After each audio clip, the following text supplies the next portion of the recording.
I think my ex-husband broke into my home and installed a camera because he knows things he shouldn't about what's happening in my home. Posted by you/scared890. I, 24F, met my ex, 27M, 7 years ago, and we dated for about a year before I ended up pregnant. He is a Jehovah's Witness, and I was raised in the faith but was never baptized, thankfully.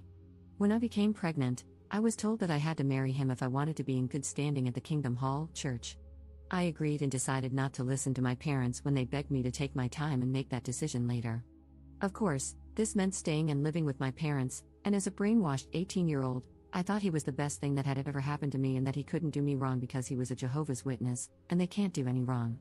Boy, was I wrong. While I was pregnant, he would emotionally and physically abuse me to the point where my son was born prematurely, and I fell into postpartum depression. When my son was 8 months old, I decided I had enough and needed to put my feelings and the love I had for this man aside to make the right decision for my son. I left him. I left the religion. I don't know how I did it, but to this day, I thank my son for giving me the strength and love to get past it. Fast forward about 5 years, I am doing great. I have an amazing career, a great car, and I live on my own with my son. We have everything we need. I recently began my first relationship, and he's amazing. My ex and I actually have a pretty cordial co-parenting relationship. He seems to have matured a lot and is now in a relationship. I get along great with his girlfriend, and my son likes her. He recently decided to move 2 doors down from my place. I didn't really mind this, as we don't fight or hate each other. I actually saw it as a good thing since he would be closer to our son and could be more involved in school. Last week, I walked into my apartment and discovered that someone had broken in. However, they didn't take anything at all. A few things were moved around. It seemed like they were looking for something and gave up. The first person that popped into my head was my son's father. I have been living here for years and never had any issues. I actually live in front of the police station, so unless someone entered through the back, they would have been seen. I filed a police report and left it at that. Now, this is where it gets weird, and my suspicions seem to be proving themselves right. 3 days ago, I dropped off my son at his house, and he mentioned that I shouldn't allow our son to have certain toys because they are violent action figures, Power Rangers. There is no way he would know this. Since he is a JW, I try not to disrespect his beliefs, so I make sure that my son does not bring those toys to his house. When I asked him how he knew about it, he turned pale. He didn't know what to say and finally claimed that our son had mentioned it. Okay, so maybe my son could have told him. But maybe he didn't. To add to my suspicion, 2 days ago, I dropped my son off in the morning, and my ex slipped up by telling me that I need to shower my son every day because I didn't the night before. There is no way my son could have told him. He didn't speak to him, and it was literally the morning after. Also, I do shower my son every day, but he had swim class, and we got home late, so I figured he was okay to skip. I know it sounds lazy, but I'm sure we've all had those days. Am I being paranoid? I hate feeling like I don't have privacy in my own home. Should I ask him? Is there a way I can check myself? I've tried looking, but I haven't found anything that shows me there could be a camera. I've added additional info in the comments. I did not know he was moving in 2 doors down. He told me when he signed the lease, and at that point, I tried to look at the bright side of things. I now see that there is no bright side to this situation. I hate the feeling of walking out my door and knowing he can see what time I am home and what time I leave just by checking if my car is in the driveway. I agree that the religion he is teaching my son is not good in any way, but there's not much the law will do besides granting me full rights to his medical decisions, which I have. When he is with his dad, he goes to his church, but when he is with me, he knows we don't do any of that. Once my son reaches a certain age, he will be able to make the right decision, and I will always steer him in the right direction, encouraging him to ask questions and do his research first, then come to a conclusion. We have shared custody, but I make the medical decisions. I tried taking full custody, but unfortunately, I lost the case. The abuse is documented. I lifted the restraining order 2 years after we divorced. We used to do pickups and drop-offs at the police station, and after 2 years, I had to take the next step in trusting that the past was just that. I did not want my son asking me why he gets dropped off in a police station parking lot. I did see a therapist, mostly for the way the religion had a hold on me. I was also suffering from postpartum depression, so a whole lot of things were discussed. I don't think I was ever able to fully recover. It was so bad that my mind physiologically blocked my memories of those years, which is something my therapist warned me about. Although it's good that I don't recall certain things, it also makes me vulnerable, just like it did in this situation. Certain things definitely trigger it, like specific songs or going back to that town. I should also mention that my son's father was diagnosed with bipolar disorder. I would not be shocked if there is a camera in my apartment. I am gathering all the advice from this thread and will have to tactfully make a plan to search for it without making it obvious. Commenter. I'm a former JW2. Do you think it's possible that he's trying to figure out if you're sleeping with your boyfriend, so that your ex would then be biblically free to remarry? Ops response. We are already divorced. The elders told him not to sign it because that would mean he can't remarry. I took it to court, and after showing all my police reports and pictures of abuse, they granted the divorce. I do see your point. On his end, he is not free to remarry. This could be why he is doing this. However, he is out of luck because I do not have my boyfriend stay over. I always go to his place when my child is with his father, especially now that he lives so close. It's weird. Update 1 month later. I have been lurking in the sub for the past week, and I am so happy I found this. I really wish I had known about this years ago when I left the congregation. It would have made the pain less and the loneliness not as bad.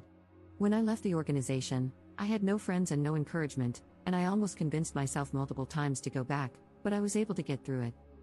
I wanted to share my story with you, but first, I'll give a little background on my past. I pretty much grew up as a witness and never got baptized. I met my son's father when I was about 18, and I ended up pregnant a couple of months after that. The elders pretty much forced marriage on me. As soon as we moved in together, he was abusive. It was horrible. He would physically abuse me, knowing I was pregnant with his son. It got so bad that I would literally urinate on myself because of how scared I was of him. The last time he laid his hands on me was when I was 6.5 months pregnant. I remember he barged into the bathroom since he knew I was calling the cops, and when he opened the door, he hit my belly, and I went straight into the tub. They had to perform an emergency C-section. While I was under anesthesia, he even signed a paper stating that I would refuse a blood transfusion, and since he was my husband, it was his decision to make. Thankfully, I had great doctors, and my son and I were healthy and made it through. I remember the elders coming to visit me while I was still in the hospital. I remember them telling me that I needed to work harder at putting Jehovah first in our marriage because, without him, our marriage would fail. A few months later, I left him and left the organization. I went to therapy for my postpartum depression, and I was able to psychologically block those memories, although sometimes certain things trigger them, and it all comes back. It's insane how the mind works. I have a great relationship with my parents. They never shunned me, and they always looked after my son and me. I know they are brainwashed, but I know deep down my father realizes I made the right decision. After all this mess, I think he's starting to open his eyes a little. The link below is my first post, and below that, I copied and pasted my update. I don't know why they locked my post. I was at work, and when I checked, it was automatically locked. I did receive some good advice on there, but it's different when it comes from people who know what you grew up in and understand just how much mind control plays a big role in everything when it comes to JW. I would also like some advice on how to handle these elders. They keep calling my parents and begging them to reason with me. I assume this is going to reflect poorly on them, and we all know how much they hate that. Also, please keep in mind that my parents, although witnesses, have my best interests at heart. My father sat me down and told me that no matter what, he will stand by my decision and fully support me in going through with these charges. I just wish they didn't have to deal with all this harassment. Update. First and foremost, thank you for all your suggestions and messages regarding the steps I should take.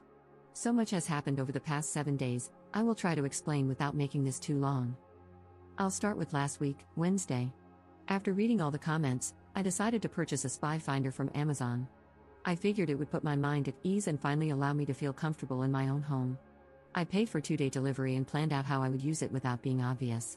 Since I knew the only way to do this was with my son's father in front of me, I decided to tell him I needed to discuss a new schedule I wanted to follow.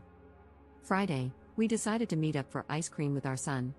I gave my boyfriend a spare key so he could go inside and see if the spy detector worked. Our meeting lasted about 40 minutes until I finally got the okay from my boyfriend, and I wrapped up the conversation. When I got into my car, I called my boyfriend, and he told me I needed to drop my son off at my mom's and head over to my place. I did exactly as he said. When I arrived at my place, I parked, and my boyfriend came inside my car and broke the news to me. He told me that the detector had detected something, but it was not clear. It kept showing red in my son's room around the doorknob, but it also showed red on one side of a wall that didn't have anything hanging near it. At this point, I didn't know what to do or say. Maybe it was just a malfunction, or maybe there was something there. I decided I needed to call the cops. I wasn't sure if it was the right call, but since the signal was showing in my son's room, that was enough for me to make the call, even if I sounded silly to the cops. Once the cops showed up, I explained the situation to one of them. He usually works the morning shift surveillance at my son's school, so I see him every morning. He was very understanding and told me he was calling in a tech who had the necessary equipment, as not all cops carry it. At this point, I still didn't tell the cops that I suspected my son's father. I figured I would mention it once it was confirmed. 10 minutes later, my son's dad walked up my driveway and asked if I was okay. I said yes, and that's when the cop approached. I think he saw how uncomfortable I was, and told him that only residents were allowed to be there. He told the cop that he was my son's father, and the cop started asking if he was from the area. As soon as he mentioned that he had recently moved 2 houses down, the cop asked him to leave since he was not a resident. Once he was off the property, the cop started asking me more questions about my son's father, and that's when I went into full detail. After our conversation, he told me there was a high chance that my ex could have placed a camera in my son's room. Once the tech arrived, he scanned the room, and we were told to wait outside. About 30 minutes later, he asked me to come in while my boyfriend stayed behind. He proceeded to tell me that there was indeed a camera in my son's room. They found a tiny camera hidden inside the doorknob. If you're not familiar, my doorknob's locked from the inside, but on the opposite side, there's a small hole where you usually need a flathead screwdriver or a similar key to unlock it. He explained that whoever installed the camera replaced the original doorknobs with 2 identical ones, meaning the door no longer had a lock. I never realized this. It was such a small detail that I had completely overlooked. I never locked my son's room, so it wasn't something I would have noticed. I broke down. I didn't know what to say or think. The tech told me the camera was linked through Bluetooth/Wi-Fi. Unfortunately, the signal was cut off, but he was working on getting some codes to determine where it had been transmitting from. Once they confirmed it, I was given an address, and of course, it traced back to my ex's home. Not the exact address, but rather coordination points. I have no idea what they refer to. They just told me it's a system they use to track signals. I was in complete shock. Part of me thought he would never do this. He would never violate my privacy and our son's privacy like this. I thought we were past this stage. After they broke the news, they told me I could press charges if I wanted to. If I decided to proceed, they would have to process a warrant for his arrest. It was the hardest decision I had to make, but I told them yes. They explained that the best thing for me to do was to stay at a relative's or friend's house until the situation was resolved, as it could be dangerous for me to remain so close to him. I didn't understand why they couldn't take him in then and there, but I agreed and packed a bag. I decided to stay at my parents' house. It was close to my job, and it was a place where my son felt comfortable. I did not hear from my ex at all on Saturday. I know I mentioned in my previous post that my parents and ex are Jehovah's Witnesses, which plays a big part in this whole story. Sunday night, my parents had plans, and I stayed behind with my son. I heard a knock on the door.